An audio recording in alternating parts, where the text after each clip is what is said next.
Mrs Deshpande সিরিজের গল্প হলো একজন কুখ্যাত সিরিয়াল কিলারকে নিয়ে, যে প্রায় 25 বছর আগে পুনেতে খুন করত।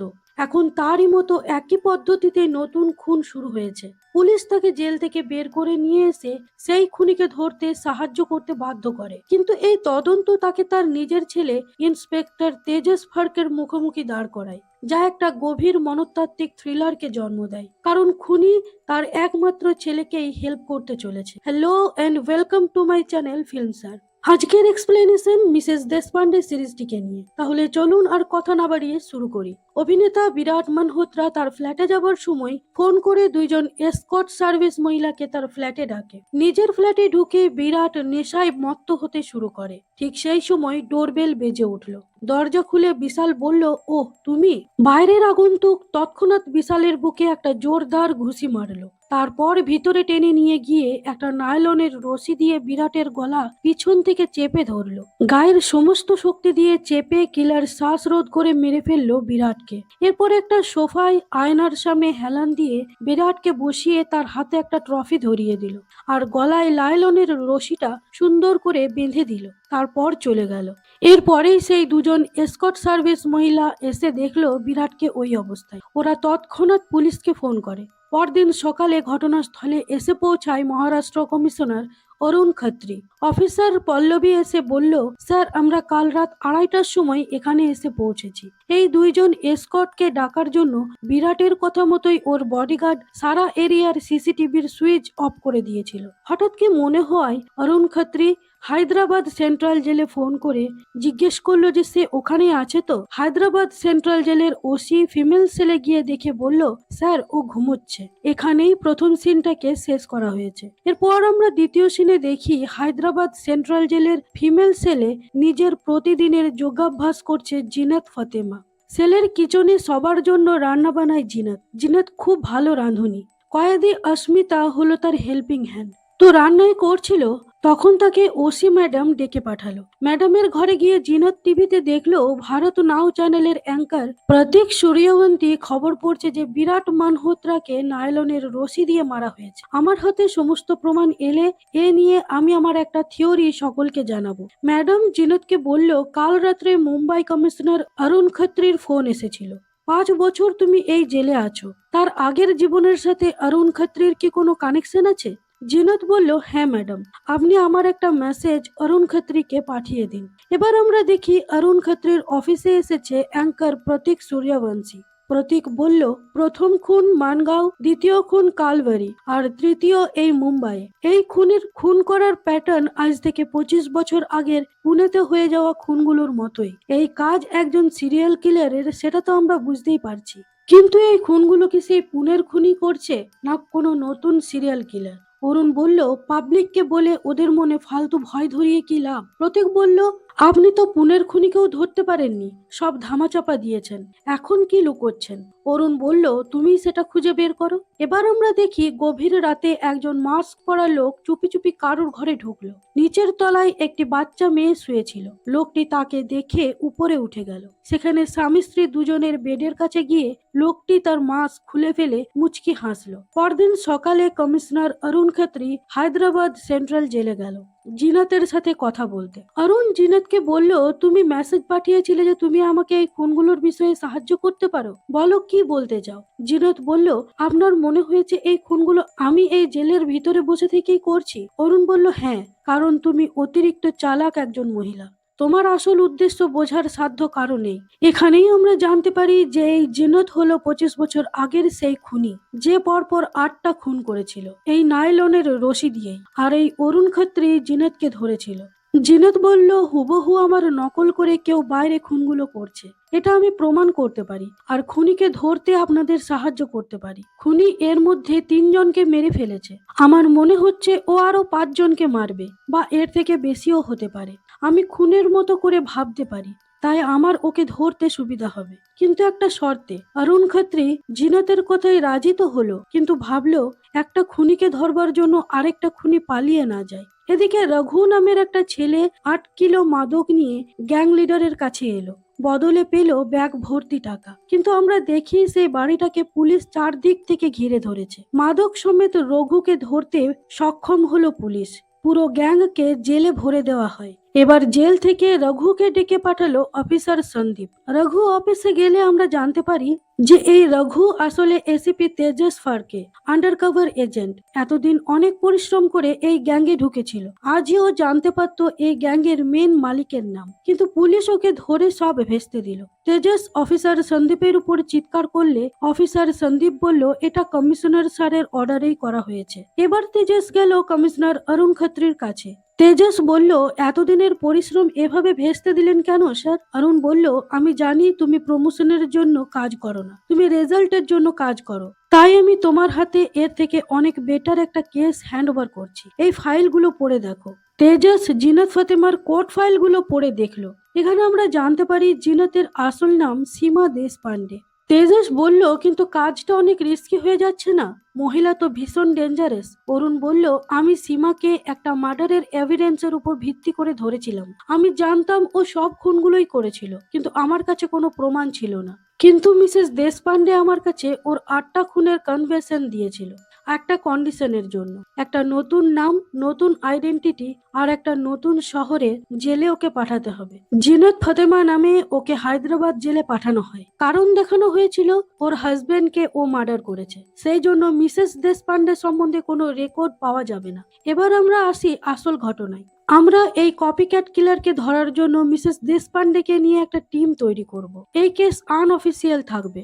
মিসেস দেশপান্ডের এই ফাইলগুলো সম্বন্ধে তুমি নিয়ে 7 জন জানতে পারলো। এবার আমরা দেখি একটা স্যালনে কাজ করছে দুটি মেয়ে, তন্বী আর দিব্যা। তেজস তন্বীর কাছে গেল।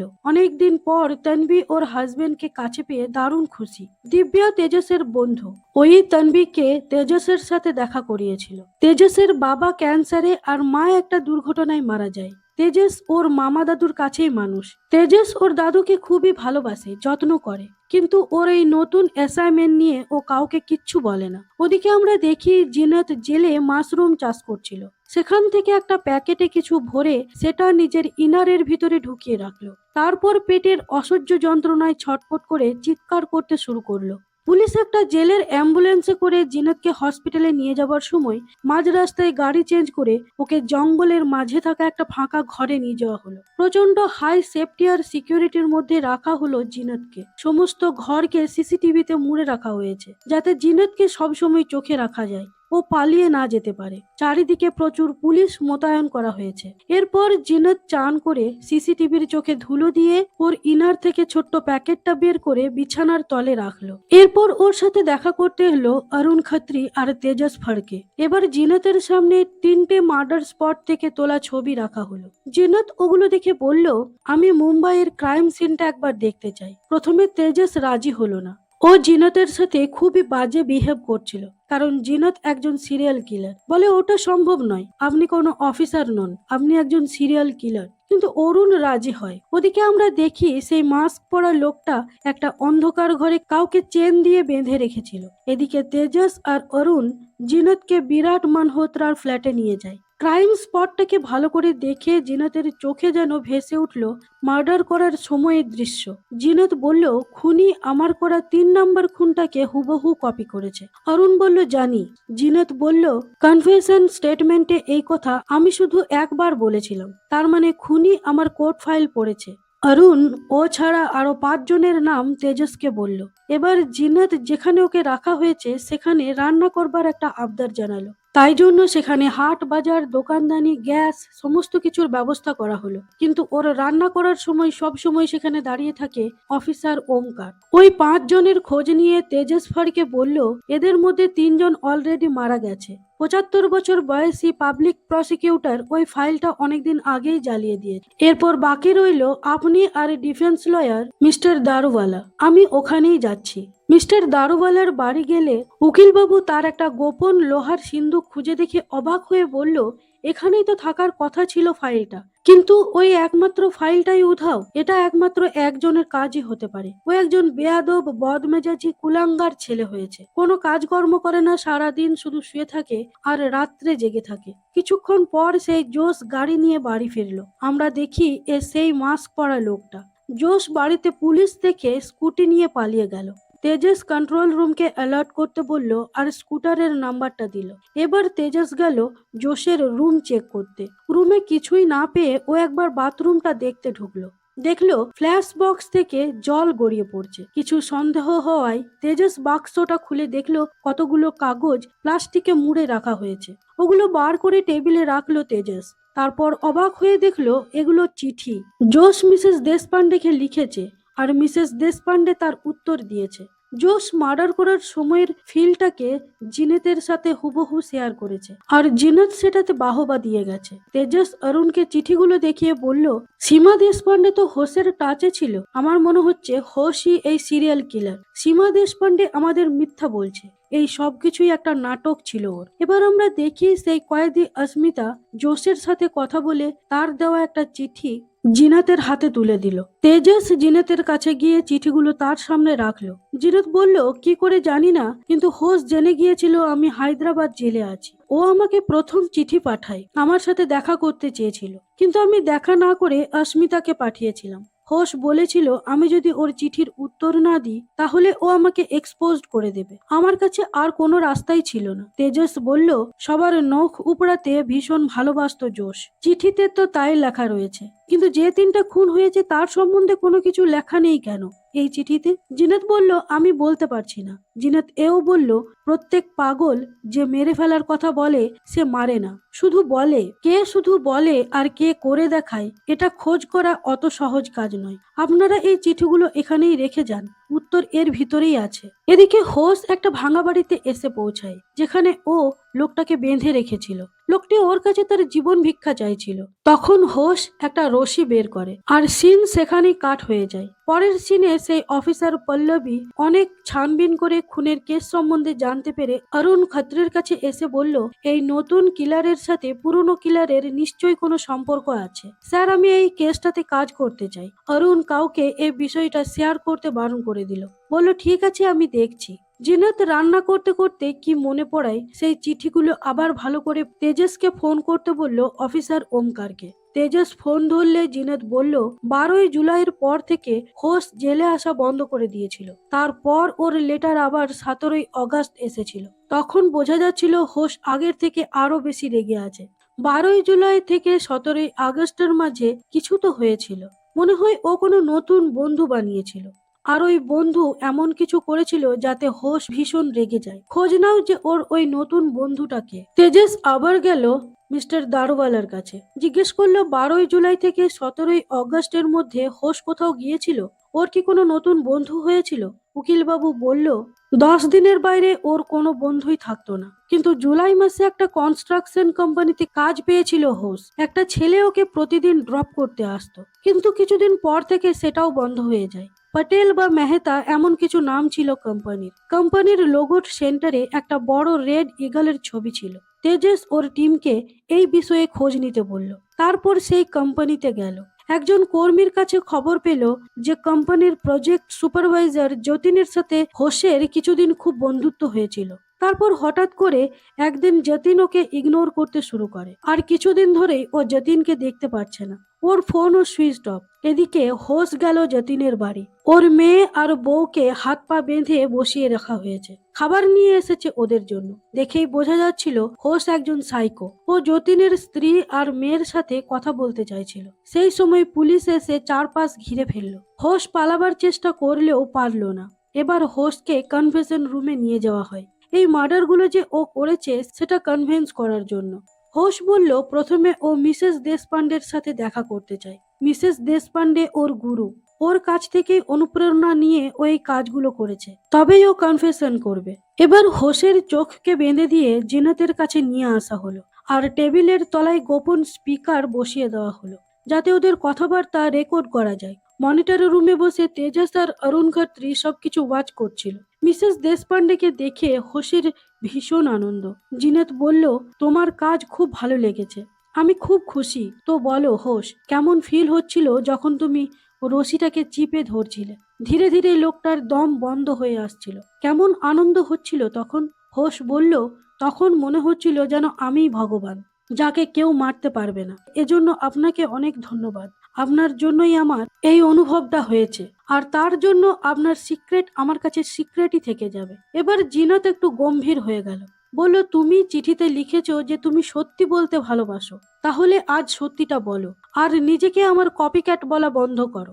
বলো যে তুমি কাউকে মারোনি, তুমি কাউকে মারতে পারো না, তুমি একজন কমজোর ভীতু লোক, তুমি শুধু মন গড়া কল্পনা করো যেটা পূর্ণ করবার কলিজা তোমার নেই। হোশ রেগে বলল, এটা ঠিক নয়। কাঁদতে শুরু করলো হোশ। জিনাত বলল, হোশ, যতীন কোথায় আছে? হোশ বলল, রোনাভেলার একটা অ্যাবেন্ডেন্ড বিল্ডিং এ। তেজস তৎক্ষণাৎ সেখানে তার টিম পাঠালো। এবার জিনাত হোশের একটা হাত ধরে টেনে খুব জোরে টেবিলে ঠুকলো, তারপর ওর কানে কিছু বলল, কিন্তু ওই যে খুব জোরে ঠোকার জন্য মাইকে কোনো ইফেক্ট পড়ার কারণে সেই কথাগুলো শুনতে পাওয়া গেল না। এরপর থেকে হোশ কেমন পাগলের মতো কাঁদতে আর ছটফট করতে শুরু করলো। তেজস দৌড়ে গেল সেখানে, বলল, আপনি ওর কানে কি বললেন? তাড়াতাড়ি বলুন। জিনাত কিন্তু চুপ করে রইল। তেজস অরুণকে বলল, এই মহিলা আমাদের সাথে খেলছে, ও নিশ্চয়ই কিছু লুকোচ্ছে। অরুণ হোশকে হসপিটালে ভর্তি করলো। জিনাত বলল, এর মানে আমাকে কপি করার খুনি এখন ওর নতুন শিকার খুঁজছে। পরদিন সকালে তেজস এসে জিনাতকে বলল, আপনার জন্য যতীনকে খুঁজে পাওয়া গেছে, এর জন্য ধন্যবাদ। জিনাত বলল, আজ আমি কোলাপুরি মাটন বানিয়েছি, আপনার লোকেদের বলুন না খেতে। তেজস বলল, অর্ধেক টিম খাবে, অর্ধেক খাবে না। তেজসকেও খেতে বলল জিনাত। তেজস খেয়ে বলল, ভালো হয়েছে। তেজস বলল, একটা প্রশ্ন করতে পারি? আপনি লোকেদের কিভাবে মারতেন? জিনাত বলল, এর উত্তর আমি দেব, কিন্তু আমারও একটা প্রশ্ন রয়েছে। আমি শুধু তাদেরকেই মারতাম যারা সমাজে শুধু দুষ্টু লোক নয়, রাক্ষস ছিল। আমার কাছে আর অন্য কোনো রাস্তা ছিল না বলেই আমি তাদের মেরেছি। এবার আমার প্রশ্ন, আপনি এই রাস্তায় কিভাবে? মা বাবা চেয়েছিলেন তাই? তেজস বলল, আমার মা দুর্ঘটনায় আর বাবা ক্যান্সারে মারা গেছে। আমি দাদুর কাছে মানুষ, উনি বোধহয় চেয়েছিলেন, তাই আমি এই পথে। জিনাত বলল, আপনার বউ ছেলে? তেজস বলল, স্ত্রী আছে কিন্তু ছেলে নেই। ঠিক আছে, আমি চলি। যাবার সময় তেজস জিনাত আর জোশের কথাবার্তার ভয়েস রেকর্ডিংটা ওমকারের কাছ থেকে নিল। তারপর সাইবারে গিয়ে ওই জায়গাটা স্পষ্ট করতে বলল, যেন ঠিক মতো করে শোনা যায়। এদিকে জিনাত ওর সামনে থাকা একজন অফিসারের সাথে বেশ ভালো বন্ধুত্ব করে নিয়েছিল। ওই অফিসারও জিনাতের রান্না বান্নার খুবই নাম করছিল। জিনাত অফিসারকে মোবাইলে একটা গান শোনাতে বলল। অন্যদিকে কিলার সেই সময় তার নতুন শিকারকে মেরে ফেলছে। এর পরের সিনে আমরা দেখি একটা বাচ্চা মেয়ে নাচ শিখতে শিখতে একজন লোককে দেখে ভয়ে সিটিয়ে গেল। লোকটির মুখ না দেখা গেলেও ওর গলায় একটা সিংহর লকেট ছিল, সেটা যেন গর্জন করছে। ভয়ে জিনাতের ঘুম ভেঙে গেল। এবার বোঝা গেল এটা জিনাতের ছোটবেলা। ছোটবেলায় নিশ্চয়ই ওর সাথে খুব খারাপ কিছু একটা হয়েছিল। পরদিন নিউজে আসে 44 বছরের আইটি কনসালটেন্ট ডিকে মূর্তির নিজের অ্যাপার্টমেন্টেই কাল রাতে একই প্রসেসে মার্ডার হয়েছে, নাইলনের দড়ি দিয়ে। তেজস বলল, দেখেই বোঝা যাচ্ছে মার্ডারার ফিজিক্যালি খুব স্ট্রং, কারণ 86 কিলো ওজনের লোককে গলা চিপে মারতে গেলে ভালো ক্ষমতার দরকার। অরুণ বলল, মার্ডার্সের মাঝের গ্যাপগুলো কম হয়ে যাচ্ছে, খুনি খুব তাড়াতাড়ি করছে। 10 দিন আগেই খুনি বিরাটকে মেরেছিল। এবার এই বিষয়টাকে আর পাবলিকের কাছে লুকোতে পারবো না। আমাদের একটা স্পেশাল ইনভেস্টিগেশন টিম তৈরি করতে হবে, আর সেই টিম মিসেস দেশপান্ডের বিষয়ে যেন কিছু জানতে না পারে। কথা মতো স্পেশাল টিম তৈরি করা হলো, যেটা লিড করবে তেজস ফারকে, আর তার সাথে থাকবে পল্লবী। প্রেস কনফারেন্স করে পাবলিককে এই কেসের ব্যাপারে জানানো হলো। এখান থেকেই তন্বী আর দিব্যাও জানতে পারলো যে তেজস এই কাজের ব্যাপারে যুক্ত। মোবাইলে জিনাত দেখলো নিউজটা। আমরা দেখি একটা লোক টিভিতে তেজসকে দেখে চমকে গেল। ওদিকে ওই অডিওটা ক্লিন হয়ে গেছে।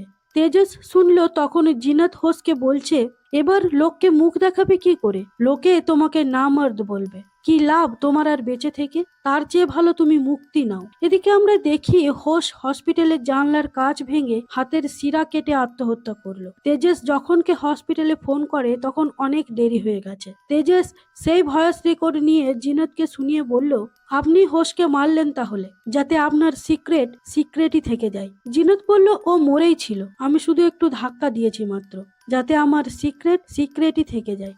এবার তেজস 4 নম্বর মার্ডার ডিকে মূর্তির ফটো দেখালো জিনাত। জিনাত সেটা দেখে বলল, আমার মনে হচ্ছে ডিকে মূর্তি কিলারকে আগে থেকেই জানতো। এত বড় একজন লোককে পিছনে ফেলে গলা দাবানোটা এতটা সহজ নয়, যতক্ষণ না সে পরিচিত কোনো লোক হবে। মিসেস দেশপান্ডে তেজসকে তার ডেমো দেখালো। জিনাত বলল, মার্ডারার আমার কোর্ট ফাইলটা খুব ভালো করে পড়েছে। তখনই ডিফেন্স লয়ার তেজসকে ফোন করে বলল, 5-6 বছর আগে গভর্নমেন্ট সমস্ত কোর্ট ফাইলসকে ডিজিটাইজ করার সিদ্ধান্ত নিয়েছিল। ওরা কোনো আইটি কোম্পানিকে এই কাজের দায়িত্ব দিয়েছিল। তার মানে সেই কোম্পানির এমপ্লয়ের কাছেও মিসেস দেশপান্ডের কোর্ট ফাইলের একটা অ্যাক্সেস থাকবে। তেজস হানিয়াকে খোঁজ নিতে বলল 25 বছর আগের পুনে কোর্টের ডকুমেন্টস গুলো কোন কোম্পানিকে ডিজিটাইজ করবার অর্ডার দেওয়া হয়েছিল। এদিকে জিনাত সেই প্যাকেট ওর ইনার থেকে বের করলো, সাথে একটা ঠিকানাও ছিল।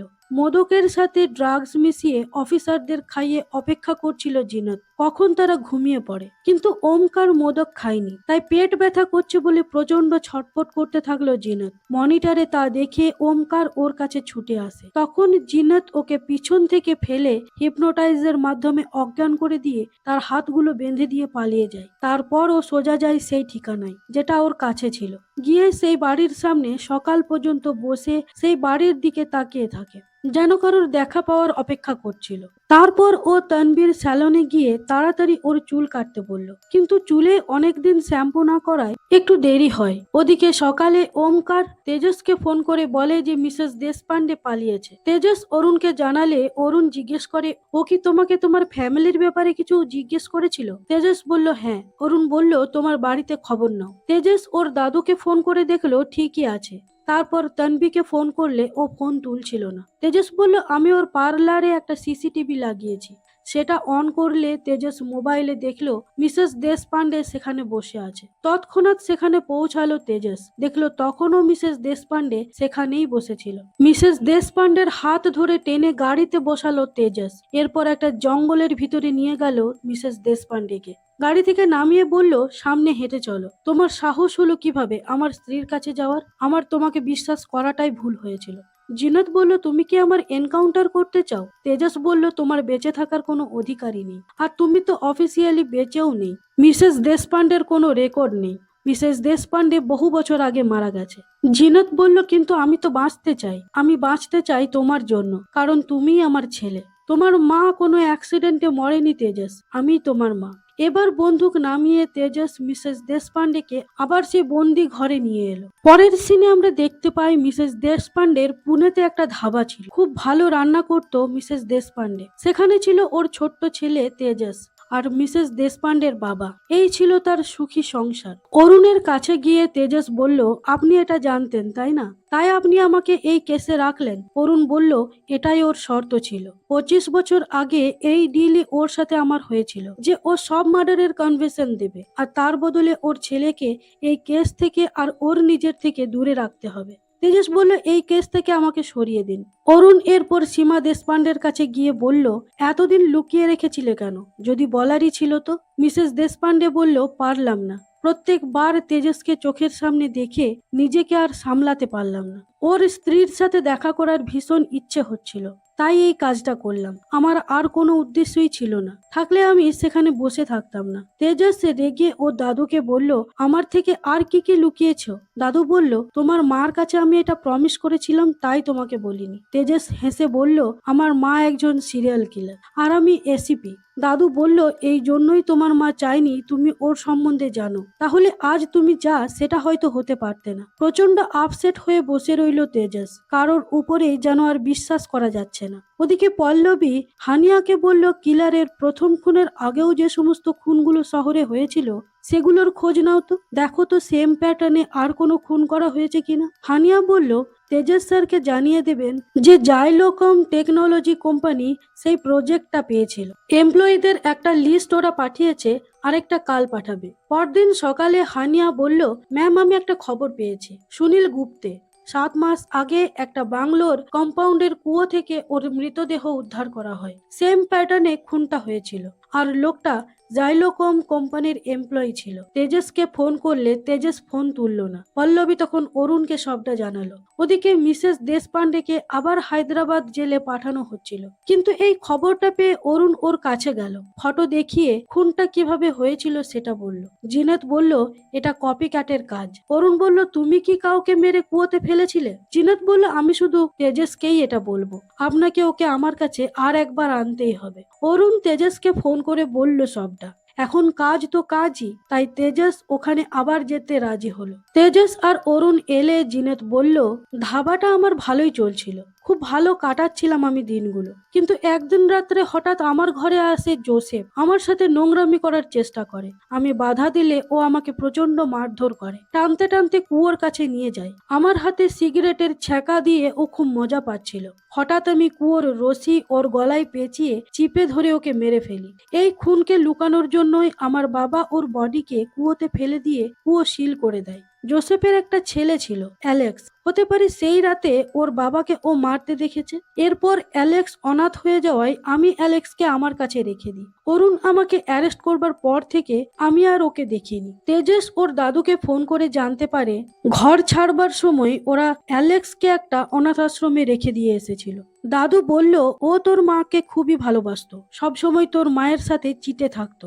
এবার তেজস সেই অনাথ আশ্রমে গিয়ে অ্যালেক্সের ব্যাপারে জানতে পারে যে অ্যালেক্স খুব চুপচাপ থাকতো, সব সময় রেগে গেলে ভাঙচোর করতো, খালি ওই বাড়ির সামনে গিয়ে দাঁড়িয়ে থাকতো চুপচাপ। 20-25 বছর বয়সে হঠাৎ করে ও গায়েব হয়ে যায়। এরপর 1 বছর আগে ওর একবার ফোন এসেছিল এখানে, সেখান থেকে ফোন নাম্বারটা পায় তেজস। সেখানেই জানতে পারে অ্যালেক্সের কাছে একটা কালো ব্যাগ ছিল, যেটাতে ও কাউকে হাত দিতে দিত না। নাম্বারটা হানিয়াকে পাঠিয়ে তার লোকেশন আর ঠিকানা জানতে পারলো তেজস। তারপর তেজস অ্যালেক্সের বাড়ি গেল। অ্যালেক্সের সারা ঘর খুঁজে শেষে একটা ভাঙা এসির ভিতরে সেই ব্যাগটা পেল।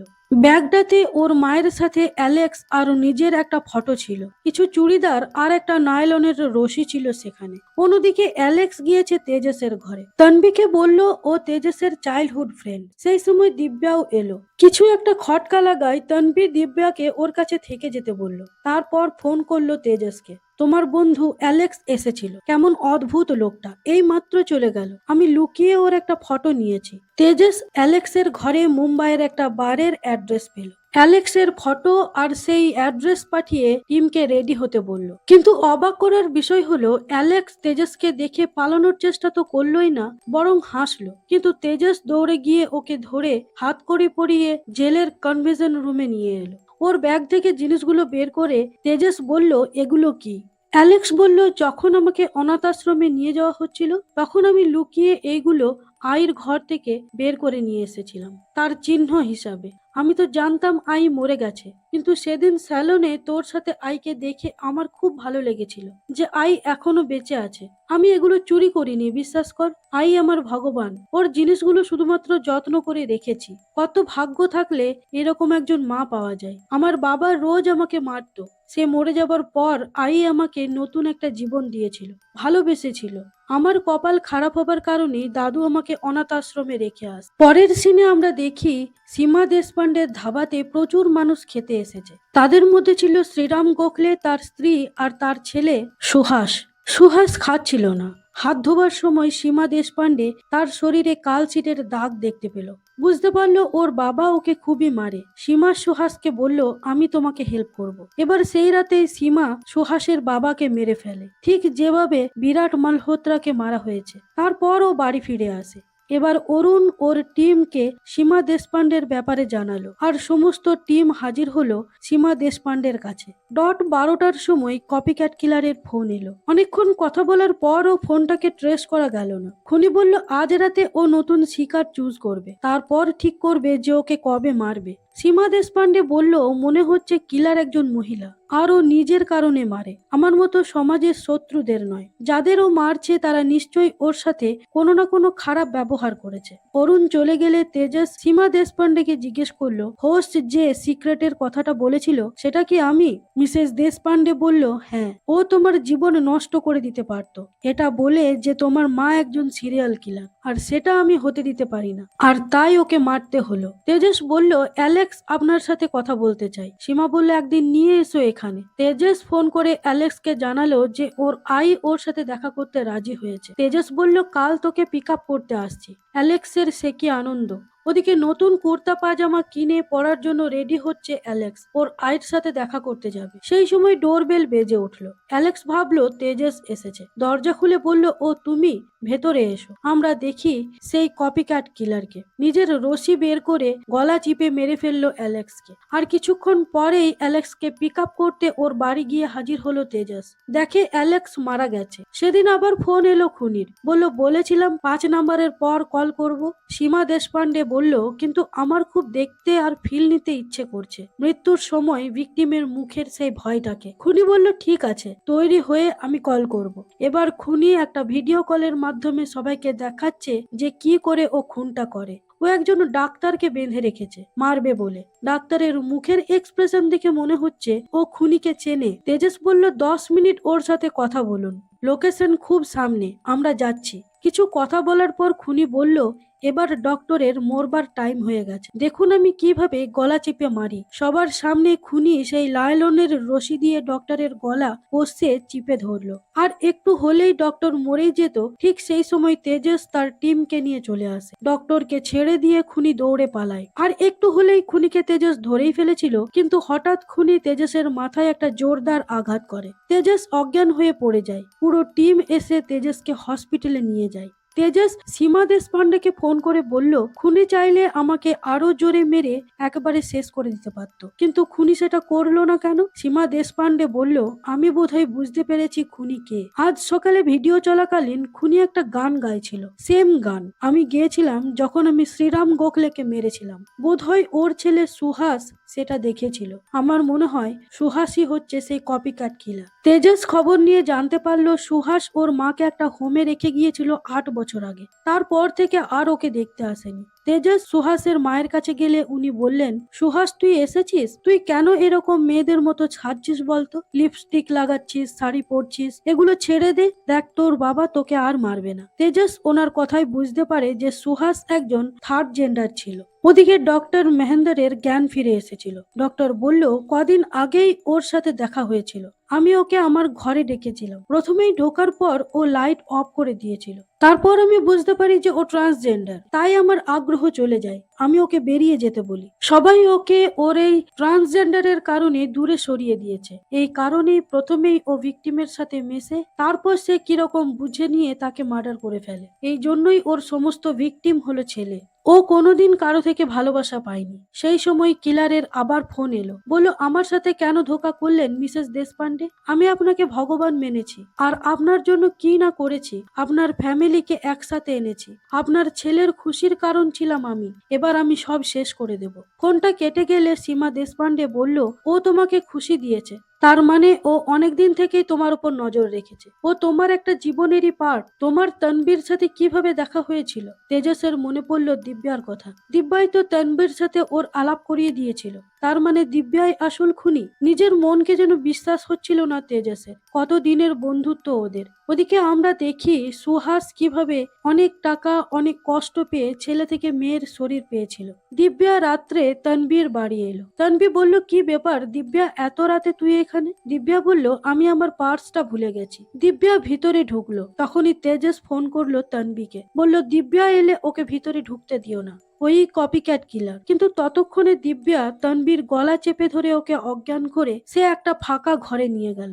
বাড়ি এসে তেজস দেখলো তনবী বাড়ি নেই। এদিকে তনবীর জ্ঞান এলে ও বলল, দিব্যা তুই কিলার? আমার তো বিশ্বাস হচ্ছে না রে, তুই তো আমার বেস্ট ফ্রেন্ড। দিব্যা বলল, হ্যাঁ এটা ঠিক, আমি ছেলের শরীরে জন্ম নিয়েছিলাম, সেই দোষটা কি আমার? সবাই আমাকে ঘৃণা করে কেন? আমি মেয়ে হতে চেয়েছিলাম বলে? আমি তো শুধু একজন ছেলেকে ভালোবেসেছিলাম। আমরা জাইলোকম কোম্পানিতে কাজ করতাম, কিন্তু ও আমার ব্যাপারে জানতে পেরে এখানেই আমাকে প্রচন্ড মারধর করে, আমার এত পরিশ্রমের অপারেশন নষ্ট করে দেয়। তখন আমার মিসেস দেশপান্ডের কথা মনে পড়ে, যে কিভাবে তিনি এই সব লোকেদের পৃথিবী থেকে সরিয়ে দিতেন। তাই আমিও রবিকে মেরে কুয়োতে ফেলে দিয়েছিলাম। তারপর থেকেই আমি প্রতি রাত্রে বারে বসে লোকেদের ওয়াচ করতাম, ঘনিষ্ঠ হতাম, আর ওকে মেরে ফেলতাম। সেই সময় সীমা দেশপান্ডে ফোন করে দিব্যাকে বলল, তুমি তো কোনো নির্দোষ মানুষকে মারো না দিব্যা, তোমার দোষী আমি, আমাকে নিয়ে যাও, আমি তোমার সাথে দেখাও করতে চাই। দিব্যার এই অফারটা বেশ ভালো লাগলো। ও তেজসকে বলল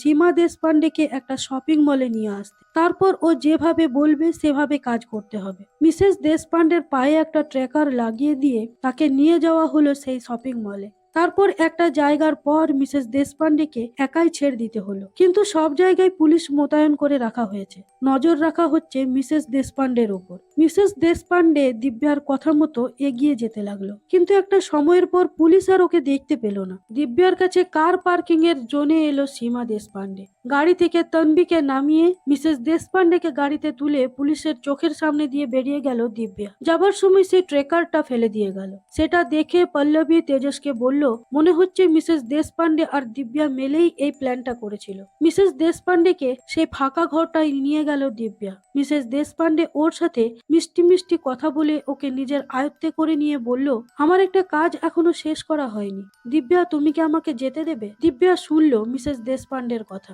এদিকে তেজস তন্বীর মাধ্যমে এই জায়গাটার খোঁজ পেল, কারণ দিব্যা তন্বীকেও এই জায়গাতেই বেঁধে রেখেছিল। ফলে সেখানে পৌঁছে তেজস দেখলো মিসেস দেশপান্ডে পালিয়েছে আর দিব্যা দাঁড়িয়ে আছে। দিব্যা পালাতে গেলে ওর কাঁধে গুলি করলো, তারপর তাকে হাসপাতালে ভর্তি করা হলো। দিব্যার জ্ঞান এলে ও তেজসকে বলল, তোমরা মিসেস দেশপান্ডেকে ছেড়ে দাও, ওর পিছু নিও না। তোমরা তো শুধু ওনার কোর্ট ফাইলটাই পড়েছো, কিন্তু আমি ওনার সাইকিয়াট্রিকের ফাইলটাও পড়েছি, আমার ঘরে আছে, পড়ে দেখতে পারো। তেজস সেই ফাইলগুলো পড়তে পড়তে চোখে জল এলো তার। এত ঘৃণ্য, এত নৃশংস কোনো মানুষ হতে পারে? তাও আবার তেজস যাকে সবচেয়ে ভালোবেসেছিল সে, ওর আজুবা, ওর দাদু।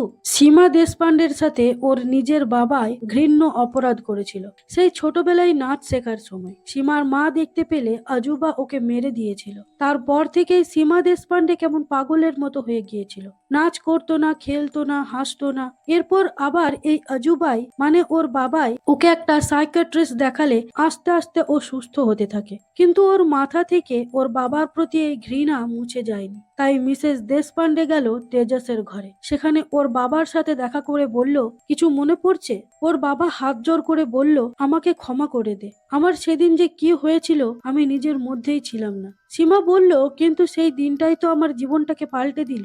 এবার আমি আমার শেষ কাজ পূর্ণ করব। সেই রশি বের করে আজুবার গলা চেপে ধরলো মিসেস দেশপান্ডে, কিন্তু সেখানে চলে এলো তেজস, বন্দুক তুলে ধরলো। সীমা ভাবলো তার দিকে, কিন্তু তেজস বন্দুক তুলেছে এতদিনের ভালোবাসার মানুষ আজুবার দিকে। এখন সে ওর কাছে একটা নরপিশাচ। সীমা দেশপান্ডে এসে তেজসকে শান্ত করে বলল, এমন করিস না, এটা তোর কাজ নয়, ওকে ছেড়ে দে। তেজস কাঁদতে কাঁদতে ওর মাকে জড়িয়ে ধরলো। আর এদিকে লজ্জায়, ঘৃণায়, অপমানে আজুবা আত্মহত্যা করলো। এরপর মিসেস দেশপান্ডেকে হায়দ্রাবাদ জেলে ফেরানোর পালা। নিয়ে যাচ্ছে তেজসই, কিন্তু তেজস হঠাৎ গাড়িটাকে জঙ্গলে ঢুকিয়ে দিল। পুলিশের টিম তার কাছে পৌঁছালে দেখলো তেজসের হাত স্টিয়ারিং এ বাঁধা। তেজস বলল, এতক্ষণ কোথায় ছিলে তোমরা? ও তো আমাকে বেঁধে রেখে পালিয়ে গেল। ওই জঙ্গলে খোঁজ করো। কিন্তু আসলে তেজসই ওর মাকে পালাতে সাহায্য করেছে। এবার আমরা দেখি মিসেস দেশপান্ডে বাসে করে অন্য কোনো শহরে চলে যাচ্ছে। আর এখানেই সিরিজটিকে শেষ করা হয়েছে। সম্ভবত আমরা এই সিরিজটির সেকেন্ড পার্টও দেখতে পাবো। তো বন্ধুরা, ভিডিও ভালো লাগলে অবশ্যই লাইক কমেন্ট করে জানাবেন। আজকের মতো এখানেই শেষ করছি, আবার দেখা হবে পরবর্তী কোনো ভিডিওতে। ধন্যবাদ।